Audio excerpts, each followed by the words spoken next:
I was up until 2 a.m. last night just being like, what are you doing? I guess now we know why. Those Jaggies are definitely sus.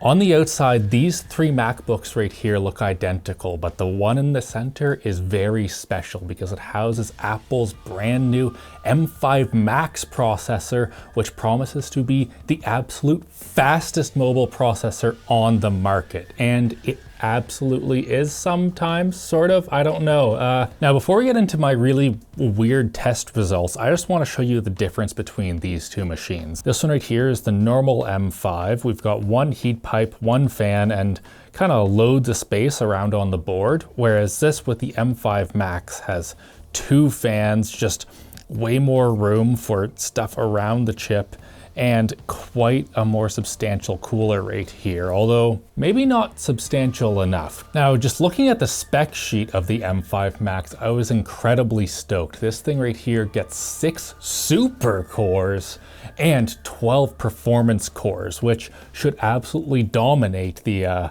4 performance cores and 6 efficiency cores that you get on the M5, but it turns out that it actually isn't that exciting. Apple has rebranded their performance cores to super cores, and then the performance cores that are in the M5 Max are not really efficiency cores, but they're also not the old performance cores. They're like a new thing that's in the middle. So they have more L2 cache and way more clock speed than an efficiency core, but it is nowhere near what an actual performance core would be in something like this. Now, everything was looking really good with the single threaded results. Like these 2 laptops right here, completely identical results, which makes sense given that they now call the performance cores in the M5 super cores. Yeah, they both have 200 in Cinebench and single core, which is fantastic and the best on the market. But where things got weird is when I ran the multi-core test on the M5 Max. So if we compare this number that I literally just got on this laptop right here to the best number that I have got on this laptop, the best case scenario is a 41.5% increase in performance, which is just absolutely insane. And I have found this to be consistent across many different multi-threaded workloads like Cinebench 2026. Geekbench is actually pretty consistent. That's a pretty short test, but kind of no matter what I do, I just get totally different numbers out of this thing, and I'm not 100% sure why. What the f is this? Like, do you see this spiky line right here? The frequency is just all over the place. Of course, the first thing that I do when I have really weird results is see if anyone else can replicate it. And for the most part, people seem to be having really excellent performance on this chip, minus Notebook Check, who did report a bunch of thermal throttling, but I'm just genuinely flabbergasted. Hi, Jake. So the highest that I've got is 8,669. Yeah, okay, that sounds right. Yep. Yeah, and then next time it might be 7,000, sometimes in the 6,000s. 6,000, eh? Yeah. Man, you might have gotten a dud. I don't know. That's crazy. Yeah. What's the odd getting a broken laptop directly from the Apple Store? Well, the thing is, Notebook Check has been seeing pretty much the exact same thing that I have been. So the odds of getting a broken M5 Max is much higher than 0. Like, I have no clue what their failure rate is, but I have a sample rate of like 6 people I've been talking to, and 2 of those 6 appear to have broken ones. That's not very good. See you in a couple days. All right, it's a couple days later. We're supposed to be on vacation, so Andy's with his family, and I am at Jake's. I have also confirmed that my old MacBook M5 Max was completely f***ed. Yeah, we exchanged it, and this new one right here, wow, it's so much better. The results, like, make sense. It's doing things in a way that are logical. Having a working laptop's pretty cool. So now that it is working, this thing I can confirm just absolutely dominates everything else. So like AMD, Intel, completely dead, not even close. Single core performance is still tied with the M5 base, which is also tied with the absolute best that you can buy. And the multi-core performance just takes a dump on everything that I have access to. Besides maybe like a 24 core Intel CPU that's drawing 200 watts, like this is gonna beat it. Now, as far as I can tell, what was wrong with my previous MacBook was the thermals. So something was incorrect with maybe the thermal paste application or the way that the heatsink was applied. But with this one right here, the thermals are much better, although it does still thermal throttle. So under short bursty loads, we can hit 75 watts on the CPU, and then that drops down to a sustained 50 watts. Now, with the previous one, it would go down to the 50 watts and just the temperature would keep on climbing and climbing until it got over 95 degrees Celsius, whereas this one right here locked at 85 degrees Celsius and 50 watts no matter how long I run the tests for. So it's pretty good, but I do think that Apple could definitely have more performance out of this thing with a little bit more cooling. Huge thanks to Ugreen for sponsoring today's video. The MacBook Pro is a proper workhorse, but it has one big problem. There are just not enough ports. Like, where's my USB-A, Apple? But not anymore. The Ugreen MaxiDock Thunderbolt 5 docking station has you covered. Watch this. One cable. With 17 ports in total, it is one of the most port-rich docks available, and with 2 Thunderbolt 5 ports that can deliver up to 120 gigabytes per second, you can transfer a 6 gigabyte 4K movie in about a second. Damn, that's fast. It also has a built-in NVMe PCIe Gen 4x4 M.2 slot on the bottom, which is a very unique feature for these stuff, and it means that you don't have to pay Apple a kidney and a half for more storage. It also supports 3 independent displays on Windows, 2 independent displays on Mac, or a single 8K 60Hz or dual 6K 60Hz outputs paired with 240 watts total power output and a built-in 2.5 gigabit Ethernet port, so you can have your battle station ready with just plugging in a single cable. Andy, can I keep your monitor like this? Nope. Ah, darn.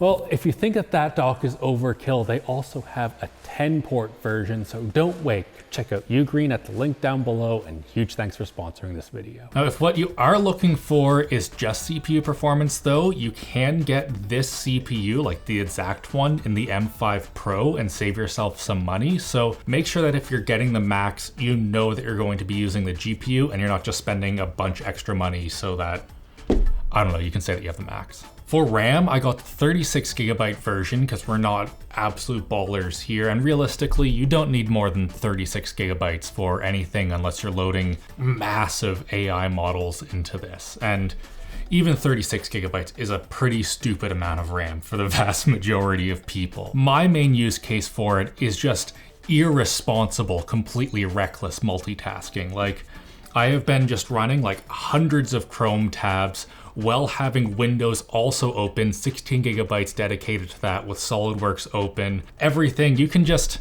have so many programs open, including like heavy demanding ones, and this thing just will not slow down. It doesn't care in the slightest.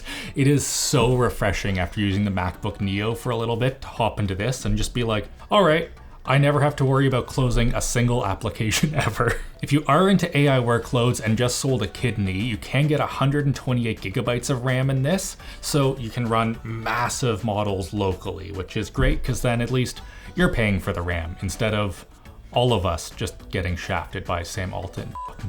What really impressed me though with the M5 Max are the storage speeds. We have upgraded from PCIe Gen 4 to Gen 5 in this, and it has double the SSD read and write speeds of the M5 base, which already just spanks everything that I have tested. Like, I guess while I download the Cinebench zip as a little test right here, this does have Wi-Fi 7 and it is very fast and very consistent.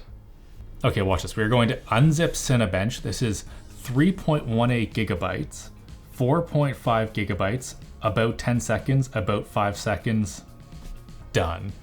That is insane. And especially when you combine it with Thunderbolt 5, which we have 3 of here.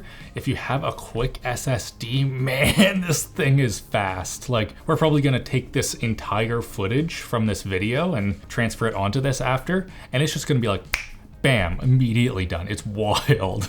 Like, when I tested it, it did 1.2 gigabytes per second read and write. It's just insane.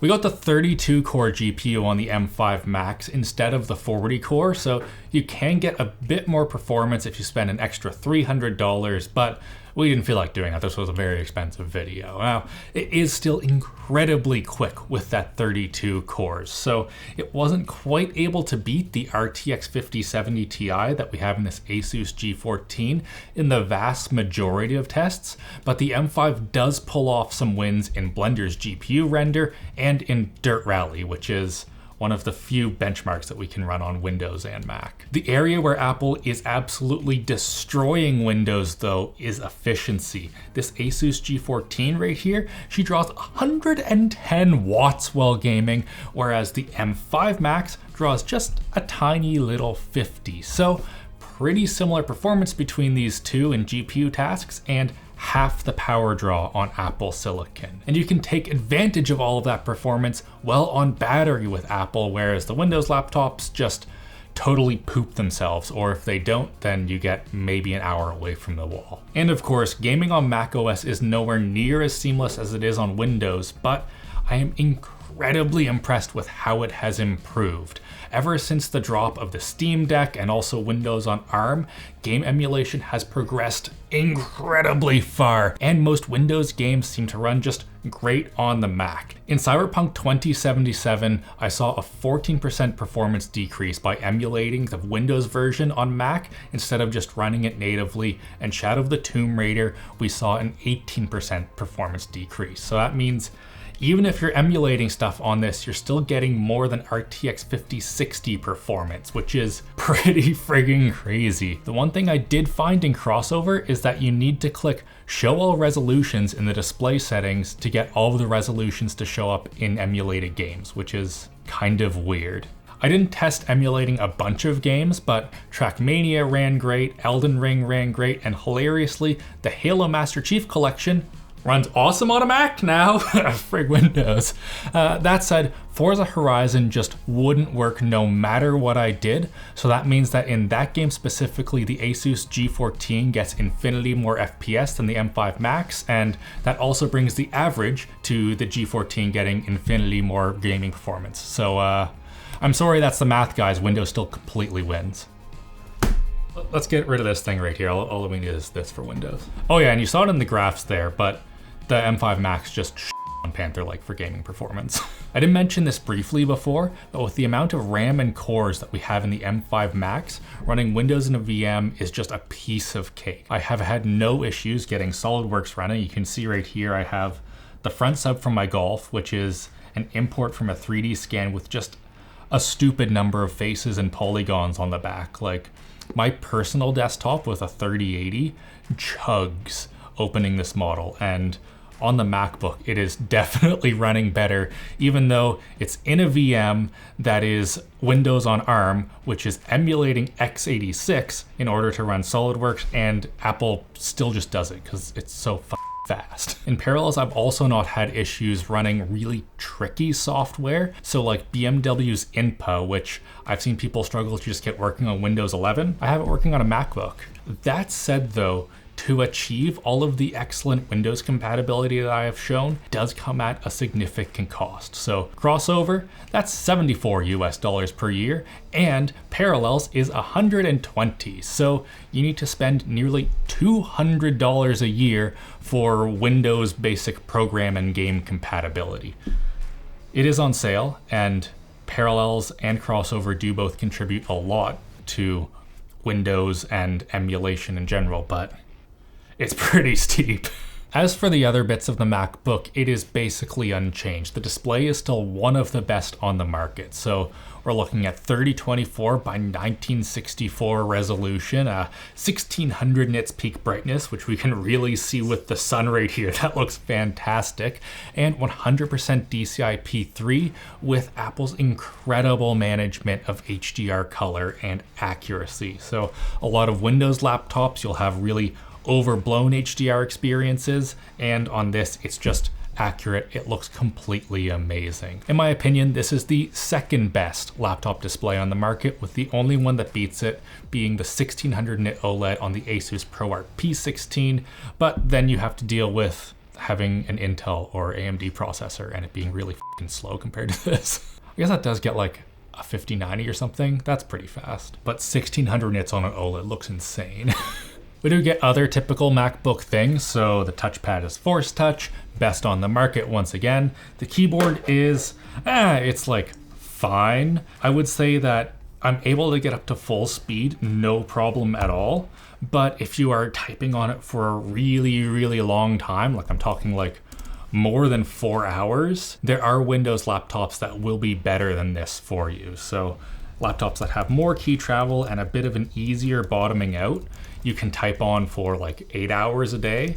This right here, you can get about 4,000 words in a day before your fingers start hurting. So really great, but not the best. Oh yeah, what's also the best on the market are the speakers. We have those force canceling ones. They play down to 100 hertz. That's pretty crap in any speaker, unless it's a laptop, in which case that is the best you can get because they are small.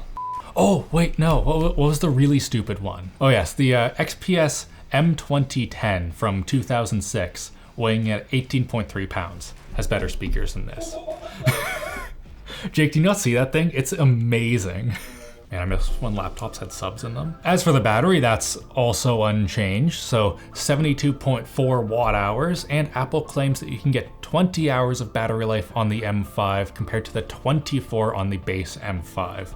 We can see that right here, we're looking at 0 watts almost all the time, even though we're screen recording on this. So it is really, really good at just using very little power, but it's using so little power that I need to throw to Future Alex to let you know how it does in the full test. Future Alex here, and just YouTube playback at 200 nits, the M5 Max was able to go for 24 hours and 3 minutes on battery, which is astounding and also annoyingly long. So if you guys have ideas for better battery tests that might not take that long, let me know down below, because 24 hours and 3 minutes is a real long time to have one of these just sitting around doing a battery test. Wow, those battery test results were really something, and at $3,700, this is an incredibly expensive laptop, but it also shits on the faces of every Windows laptop out there, so yeah, it's the best laptop. What else do I have to say, if we're being honest here?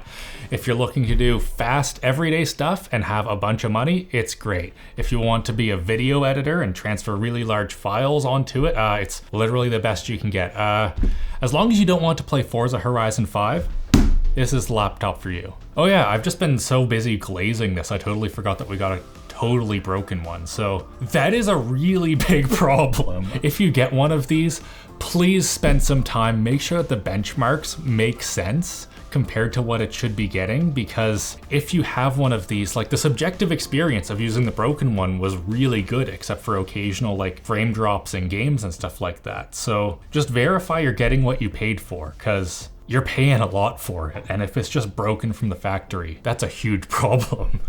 The one time that you don't buy this laptop is if you want to get a refurbished this laptop but older. So an M4 Max, which is not significantly slower, you can have for $1,000 less. So that's pretty tempting. That's probably what I would do. So huge thanks to making it. Thanks for watching the video. If you like the video, hit the like button, get subscribed, and maybe, comment down below how much you think the Jakku channel is just like ever so slightly better than Zip Tie Tech. Definitely not better than Zip Tie Tuning. Subscribe to Alex and Andy on Patreon. Goodbye! Meows suck! And have a great old day. Hi, Arlo. Didn't even look over. What a jerk. Hello.